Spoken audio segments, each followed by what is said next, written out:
with regard o with regards? Ang tama po ay with regard. Wala pong S sa huli.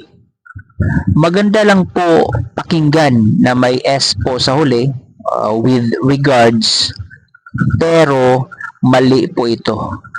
Wrong grammar po ito. Ang tama po talaga ay with regard. Wala pong S. Ibig sabihin ng with regard ay about sa wikang Ingles. At sa wikang Filipino naman, ito ay tungkol sa. Halimbawa, about to your decision, I will respect it. So, pwede natin palitan yung about ng with regard. With regard to your decision, I will respect it.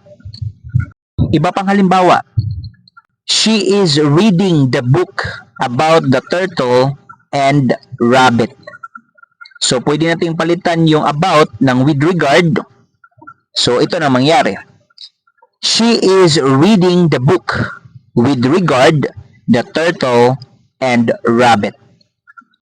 Basta tandaan lang po natin, wala pong S sa huli sa salitang with regard.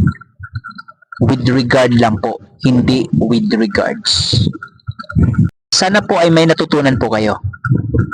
Pakipindot po yung salitang subscribe sa ibaba.